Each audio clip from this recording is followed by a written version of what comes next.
Welcome to Athens, a city with rich history, delicious food, and some world-class sites that made it a must-visit place for us.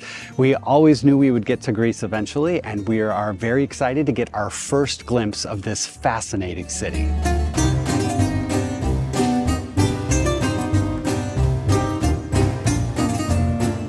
The oldest capital city in Europe, the greater metropolitan area is now home to over 4 million people. Famously, the birthplace of democracy, there is a lot of history to absorb here, but the good news is that it comes with visual aids as ruins and museums are dotted all throughout the city center. So today we're going to take you along as we tour the city, visit the ruins, and eat the food.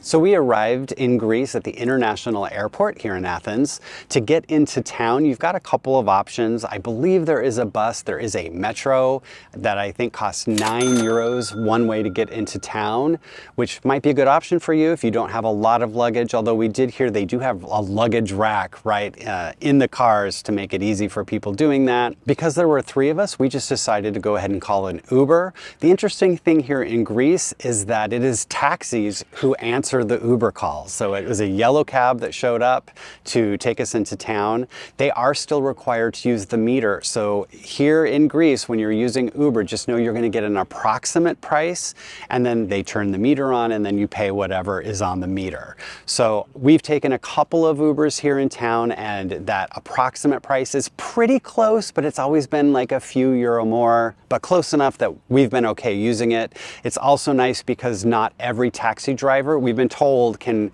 take payments with credit cards. Some of them are going to want cash, and so being able to pay through the app was a real convenience for us. So in the end, our Uber from the airport to our Airbnb in the neighborhood of Koukaki cost us €43.60.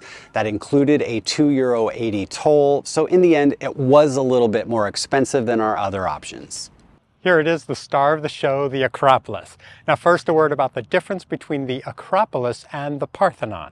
The Acropolis is the entire hill that consists of temples, theaters, fortification walls, and many other buildings. The Parthenon is the largest and most famous of those buildings, with its 46 outer columns and decorated tympanums bookending a massive roof. It was built in honor of the goddess Athena, for whom Athens is named. The structure was intentionally built out of proportion to appear more impressive as visitors approached. The majority of the complex was built over a 50-year period, about 2,500 years ago, by the ruler Pericles. Now a little word about entrance fees. They change depending on what season you're here. In the high season, summer, you're going to pay about twice as much as you are in the winter. So the Parthenon here, the Acropolis, it costs about €20 in the summer and about €10 in the winter. Here's another tip. If you don't want to pay to go into every single site, you really don't have to. Almost every site is completely visible from the road. Some of the smaller sites, you can pretty much see everything just by looking through the fences. To sum it all up, come and see this place. It really is one of the wonders of the world. If you want to go for a walk, on the backside of the Acropolis is another hill that you can walk around, and it's got little churches and ruins. There's the prison of Socrates, just some fun stuff to kind of walk around, and you get these great views of the Acropolis behind me. But what I'm really here to talk to you about is food. So this is our first time we've been to Greece, and we really wanted to get out and try some of the local traditional foods of Greece. So we took a food tour. We found it on Airbnb Experiences. I will put a link in the description down below because I don't remember the name of it, but it was $66. It lasted about 3.5 hours, and we had a terrific time. My favorite thing that we ate was like the first thing we stopped at. We got some spanakopita, which is like a pastry with feta cheese and spinach. It was amazing. We had another one that had like a sweet cream in it. We liked this place so much that we actually went back a couple of days later just to get it again. But it was a great tour. We went to the market, we tried spices, we tried meats, we tried olives and honey. We went to a restaurant and sat down, and I don't know, there was probably 10 different dishes on the table. We had a really good time. It was a lot of really good food. Greece really knows how to eat. Probably you're going to get some good food while you're here. And just as a note, if you are enjoying this content, please take a minute, hit that subscribe button so you can come back and see more content like this. We release a new video every Sunday. Here we are at Zappeion Hall and the National Gardens. This impressive building here is Zappeion Hall. It was built in 1888. It was commissioned by the Zappos cousins, and that's how it got its name. It was built for the very first modern Olympic Games. That year they held fencing here. The next year it was used as the Olympic Village. Today it's used for all sorts of events, from weddings to exhibitions. And in fact, when Greece joined the EU, those papers were signed in this building. One interesting fact, or story maybe, more than fact, is that one of the Zappos cousins died during construction of this building, and they say his head is buried in the walls here. The hall is open every day from 9 to 5, and you can walk in. We were only able to get into the lobby, but there is a beautiful rotunda that you can see from the lobby. Right behind Zappeion Hall is the National Gardens. They are a big, beautiful garden with lots of parrots. You could probably hear them right now. These are monk parrots. There are other types, but mostly the monk parrots are building these giant nests in the trees. The garden was created in 1840 by Queen Amalia. Today it has many facilities such as a duck pond, a botanical museum, a small zoo, a cafe, a children's library, and even a few Roman ruins. It's a great quiet escape, other than the parrots, from all of the busy neighborhoods that surround it. So I'm probably going to pronounce this wrong, but we are standing in front of the Panathenaic Stadium. This is the only stadium in the world that is made 100% out of marble. Back in 300 AD, this was the site of a racetrack. And then about 144 AD, it was turned into this stadium. This is a perfect spot for it, as it's kind of nestled in between two little hills. The stadium was used, and then over a couple of hundred years became forgotten and covered up. In the mid-1800s, it was rediscovered and eventually refurbished, and it was used for that first modern Olympic Games in 1896. Today, the site is still used for the Olympic Games and also to host concerts and things that can hold up to 80,000 people. If you want to come and visit, that site opens at 8 a.m. Here in the winter, the tickets are €5. In the summertime, they are 10. This is in one of the many sites that are around the city that you can just kind of walk by and get a pretty good sense of from the outside. So if you don't want to pay for the ticket prices, it's still worth walking over just to get a look at it.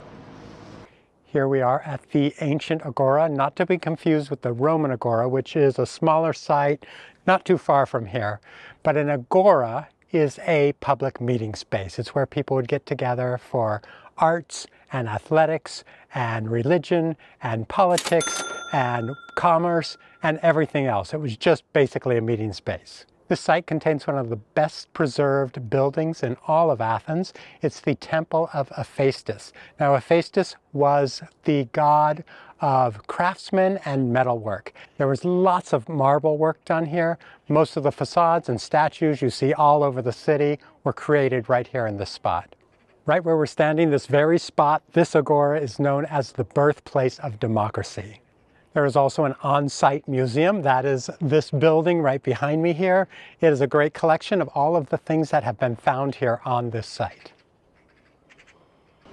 So if you're looking for a place to eat with that real local feel, this might be some place you want to check out. It's called Asproalogo, or the White Horse. We found this on TripAdvisor, and we came here and had a really good meal. It seems to be run by an elderly couple. The menu itself is a little bit intimidating. It's just sort of plain printed with some pictures of the food that are very washed out, and we weren't sure what we were getting into, but when the food actually came, it was really solid and tasted good. We had the souvlaki, we had the moussaka. The owner gave us a few free shots of some little local alcohol. I'm not even sure what it was called. He gave us some dessert. We enjoyed it. We had a great time here. Another place you might want to check out is called Vegan Beat. We had heard good things about it. It's vegan food, which none of us were vegans, but it still had really good food. I had a sweet potato burger that came with this potato spiral thing. David had a mushroom wrap. All the food was very good. It was a very small menu, but everything that we tried was very delicious. The waiters were very personable and friendly. And again, if you want to have a good meal of vegan food, Vegan Beat might be a place to try.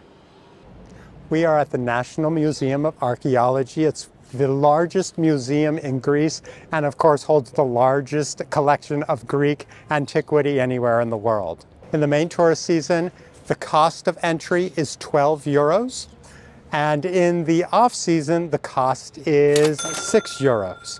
In the off-season, though, also the hours only go to 3:30, where in the main season they go till 8 o'clock at night. Also, we noticed, we were just in there, a lot of the exhibits are closed off in the winter.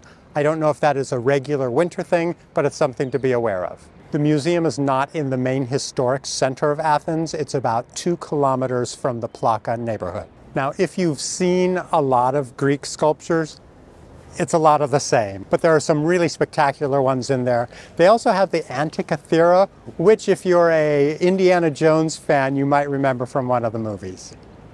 So if you're looking for a quest while you're here in Athens, one thing I might recommend is to look for these guys. So I wish I had known about this beforehand. We started kind of seeing them everywhere, and then once you really notice them, they are all over town. I wish I had taken pictures of them all. I don't even know how many we saw, at least a dozen, probably more than that.